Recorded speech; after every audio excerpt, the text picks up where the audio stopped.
Pernah kepikiran nggak sih soal rutinitas harian kita? Kayak pas bangun tidur, pertama ngapain? Atau pas pakai sepatu, kaki mana dulu? Ternyata banyak banget loh tindakan kita itu bukan pilihan sadar. Iya, itu namanya kebiasaan. Nah, iya kebiasaan.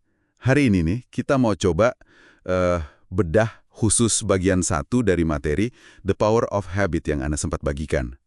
Fokusnya ke gimana sih kebiasaan individu itu terbentuk, kenapa bisa kuat banget, terus gimana cara ngubahnya.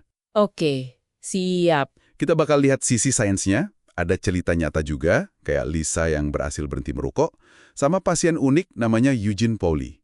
Jadi misi kita hari ini, membongkar mekanisme lingkaran kebiasaan itu.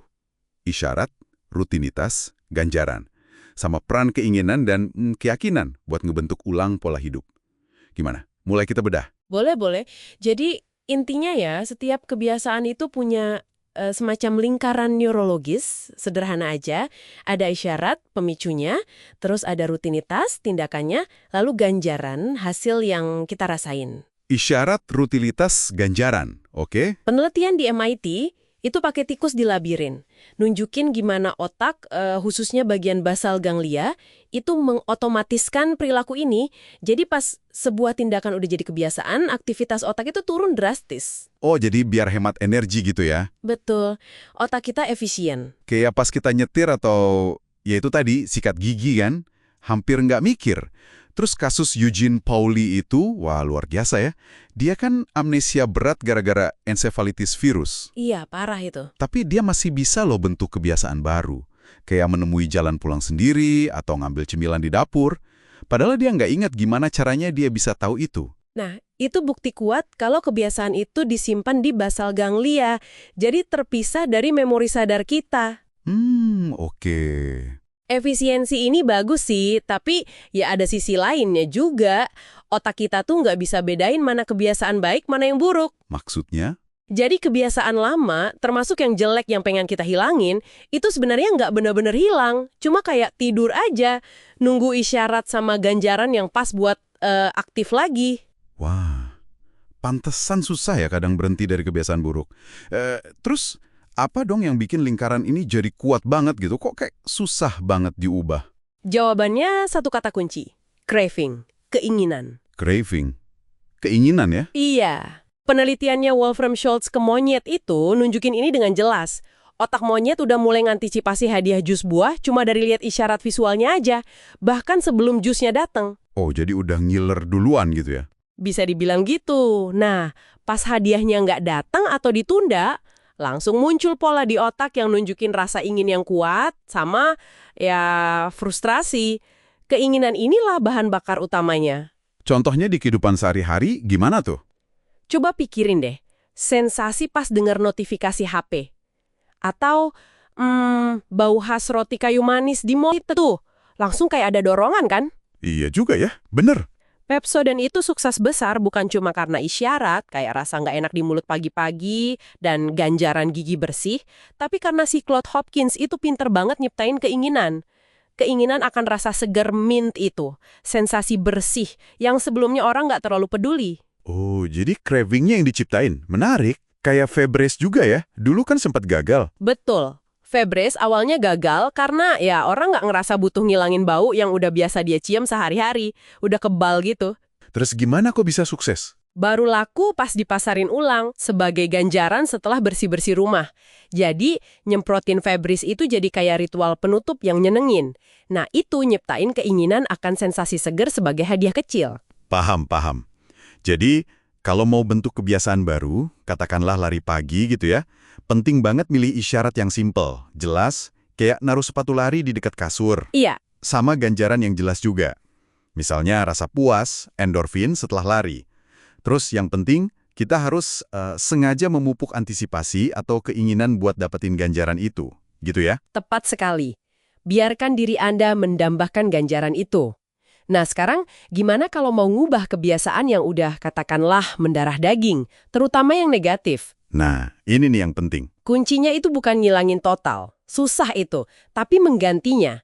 Ada aturan emas nih buat perubahan kebiasaan. Aturan emas apa tuh? Gini, pakai isyarat yang sama, kasih ganjaran yang sama atau mirip, tapi ubah rutinitas di tengah-tengahnya. Oh, jadi isyarat sama ganjarannya tetap, tapi tengahnya diganti. Betul. Contohnya pelatih football, Tony Dangi. Dia itu jenius terapin ini. Dia nggak nyuruh pemainnya bikin kebiasaan baru dari nol. Nggak gitu. Terus gimana? Dia identifikasi dulu isyarat-isyarat penting pas main. Misalnya formasi lawan gitu. Lalu, dia latih rutinitas baru yang lebih efektif sebagai responsnya. Yang penting, respons baru ini tetap ngasih ganjaran yang dicari pemain, yaitu sukses di lapangan. Jadi pemain nggak perlu mikir banyak pas lagi tegang ya? Udah otomatis aja gitu. Persis, tinggal reaksi otomatis sesuai latihan. Hasilnya, timnya sukses besar, Buccaneers, terus Colts juga. Keren.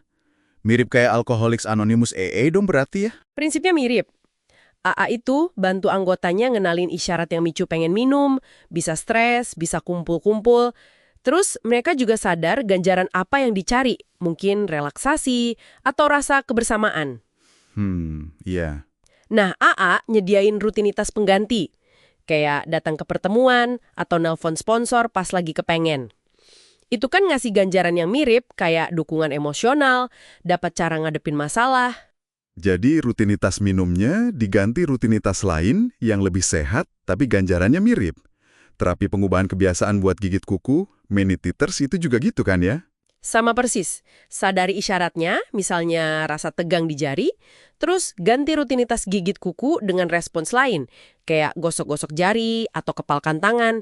Yang penting, respons baru ini ngasih sensasi fisik yang mirip sebagai ganjaran. Oke, jadi intinya ganti rutinitas. Tapi kadang kayaknya nggak cukup cuma ganti rutinitas aja deh. Ada lagi nggak sih? Ada, kadang butuh satu elemen lagi yang krusial banget, keyakinan. Keyakinan. Maksudnya percaya gitu.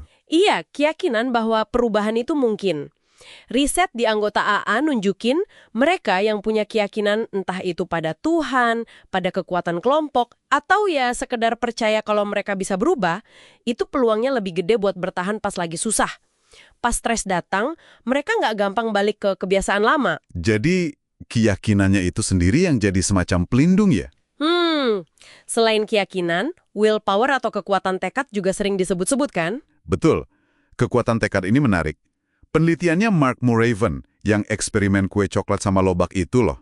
Oh ya, yang suruh nahan godaan itu ya. Nah, itu nunjukin kalau kekuatan tekad itu kayak otot. Bisa capek kalau dipakai terus-terusan. Orang yang disuruh nahan makan kue coklat, ternyata pas dikasih tugas berikutnya yang butuh fokus, mereka nyerah lebih cepat dibanding yang cuma disuruh nahan lobak. Jadi willpower itu terbatas ya kapasitasnya. Tapi bagusnya kayak otot juga, kekuatan tekad itu bisa dilatih. Dan yang lebih menarik lagi, kalau kita latih disiplin diri di satu area, misalnya rutin olahraga atau ngatur keuangan, Ya. itu ternyata bisa bikin kita lebih kuat nahan godaan atau lebih disiplin di area lain juga. Kekuatan tekad itu bisa meluber istilahnya. Wah, keren juga ya. Jadi ngelatih satu hal bisa ngelek ke banyak hal. Makanya perusahaan kayak Starbucks itu secara sadar ngelatih kekuatan tekad karyawannya. Mereka punya rutinitas yang udah direncanain buat situasi sulit. Kayak metode latte itu. Latte? Apa tuh? Listen, acknowledge, take action, thank, explain. Itu langkah-langkah buat ngadepin pelanggan yang marah misalnya. Jadi pas stres, karyawan nggak perlu mikir keras harus gimana, tinggal ikutin polanya aja. Otot tekad mereka nggak terkuras sia-sia buat ngambil keputusan di saat genting. Oh, jadi kayak dibikinin kebiasaan buat ngadepin momen sulit ya? Mirip pasien di Skotlandia itu dong, yang pulih lebih cepat pasca operasi? Persis, karena mereka nulis rencana detil gimana caranya ngadepin rasa sakit pas rehabilitasi. Mereka udah antisipasi titik-titik sulit dan ngerencanain responsnya. Jadi, ngelola momen sulit itu udah jadi kebiasaan buat mereka, bukan lagi menguras willpower. Oke. Jadi, rangkumannya nih ya, kita udah lihat gimana sih kebiasaan individu itu bekerja. Ada lingkaran isyarat, rutinitas ganjaran, terus ada craving atau keinginan yang jadi bensinnya. Kita juga udah tahu aturan emas buat ngubahnya. Fokus ganti rutinitasnya aja, isyarat sama ganjaran dipertahankan atau dimiripin. Dan terakhir, pentingnya keyakinan sama ngelatih kekuatan tekad sampai jadi otomatis. Gitu ya? Tepat sekali. Dan yang paling penting nih, buat Anda semua ingat, kebiasaan Anda, mau itu baik atau buruk, itu bukan takdir loh. Bukan sesuatu yang nggak bisa diubah sama sekali. Nah, Dengan paham mekanismenya, kayak yang kita bahas tadi, Anda tuh punya alat, punya kekuatan buat mulai ngebentuk ulang pola-pola di hidup Anda secara sadar. Kayak kata filosof William James dulu, kemauan buat percaya kalau perubahan itu mungkin, itu langkah pertama yang paling penting. bener banget. Sebagai penutup nih, coba deh Anda pikirin sebentar. Ada nggak satu kebiasaan di hidup Anda sekarang yang pengen banget diubah? Coba identifikasi. Isyaratnya apa sih? Rutinitasnya ngapain aja? Terus, ganjaran apa yang sebenarnya Anda kejar dari kebiasaan itu? Mungkin, minggu ini, Anda bisa coba lakuin satu eksperimen kecil aja. Buat ngamatin atau mungkin sedikit aja menggeser lingkaran kebiasaan itu. Siapa tahu kan? Ingat aja, perubahan besar itu seringnya lahir dari langkah-langkah kecil, kemenangan-kemenangan kecil yang konsisten.